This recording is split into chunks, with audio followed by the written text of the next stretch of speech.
كثيرا. اللهم صل على سيدنا محمد وعلى آل سيدنا محمد وعلى أزواج سيدنا محمد. أكبر الله أكبر لا إله إلا الله. الله أكبر لا إله إلا الله. الله أكبر الله أكبر. الله أكبر الله أكبر لا إله إلا الله. الله أكبر الله أكبر ولله الحمد. الله أكبر لا إله إلا الله. الله أكبر لا إله إلا الله.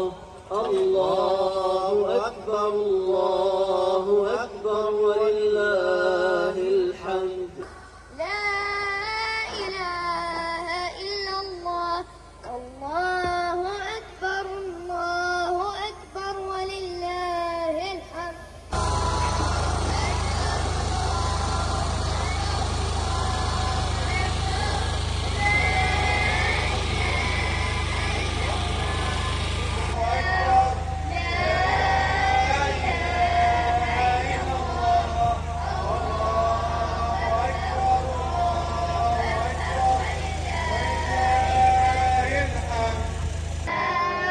إله إلا الله.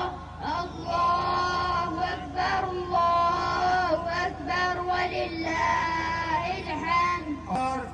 لا إله إلا الله. الله أكبر الله أكبر ولله الحمد. الله أكبر.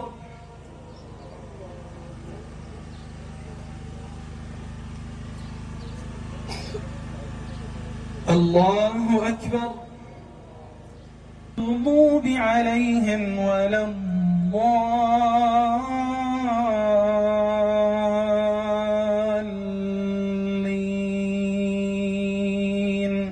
آمين.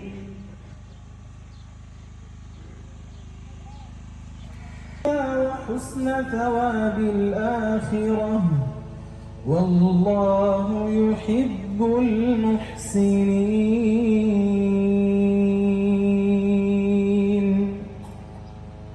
الله أكبر. سمع الله لمن حمده.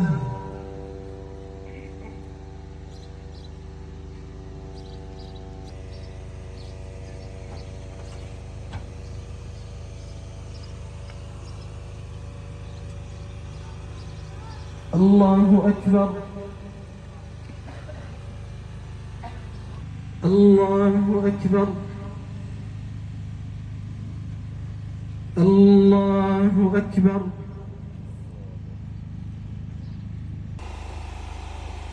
الله أكبر.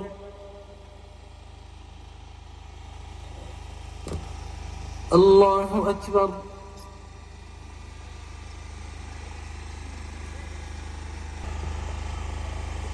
الله أكبر. نعظم هذا اليوم كما أراد الله، ويعلم الله جل في علاه أننا وددنا أن نتقرب إلى الله جل وعلا في هذا اليوم وذبح القرابين قربة لله جل وعلا. وإبنائكم الشهداء تدافع الناس وسعوا بين الصفا والمروة، حرمكم منها هذا العدو المتغطرس، ومع ذلك لا زلتم متشبثون واثقون برب. هذا العيد عاد العيد على غزة، ولا زالت غزة متمسكة واثقة بربها جل وعلا. عاد العيد على أهل غزة، ولا زال أهل غزة محسنون الظن بربهم. عاد العيد على أهل غزة، ولا زال أهل غزة ما فرقوا وما بدلوا وما رضوا بالخنوع.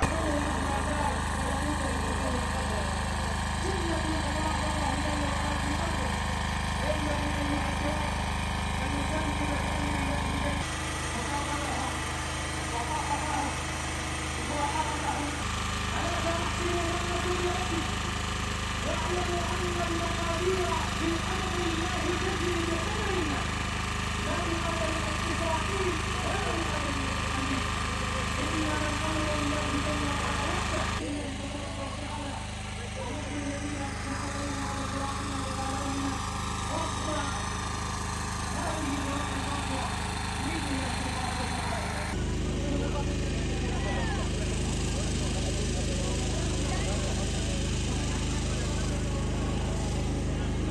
كبيرا والحمد لله كثيرا وسبحان الله وبحمده بكرة وأصيلا. الله أكبر الله أكبر الله أكبر. نعم أيها الكرام، نعظمه بتعظيمنا لهذا اليوم المبارك الميمون. ذلك أيها الكرام لأننا على هذه الأرض نؤمن أن الملجأ الآمن والوحيد هو الملاذ الآمن ربنا جل وعلا من فوق 7 سماوات.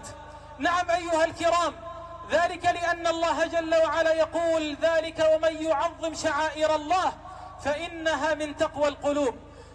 من هنا أيها الكرام جئنا لنمر سريعا على تعظيم هذا اليوم المبارك الميمون، عملا بقوله جل وعلا ذلك ومن يعظم شعائر الله فإنها من تقوى القلوب. ولأن تعظيم هذا اليوم أيها الكرام الذي قال في حقه صلى الله عليه وسلم أفضل أيام الدنيا يوم النحر، لأن تعظيمنا لهذا اليوم علامة خير أراده الله جل وعلا بنا، وعلامة ودلالة إيمان بيننا وبينها ظلم الظالمين وغطرسة المتغطرسين. اليهود عليهم من الله ما يستحقون، منعوا بعد أن دمروا بلادنا وعاثوا فيها الفساد، أكثروا فيها الفساد، ونسأل الله جل وعلا أن يصب عليهم سوط عذاب إنه لهم وللظالمين بالمرصاد. دمروا بلادنا وعاثوا فيها فسادا، وتسلطوا على الحجر والشجر وعاثوا فيها أنواع الخراب، ومع ذلك أرادوا أن يحاربونا أيضا أيها الكرام بأن يحولوا بيننا وبين شعيرة الله تبارك وتعالى بذبح القرابين لله تبارك وتعالى. ولقد شاهد العالم ظلم هذا العدو الذي تسلط على الحجر والشجر والبشر، الذي جوع هذا القطاع والذي عاث فيه الفساد. شاهد العالم وتخاذل العالم عن نصرة هذه الطائفة المظلومة المقهورة، والعالم أجمع يعلم أننا أصحاب الحق وأن الحق معنا.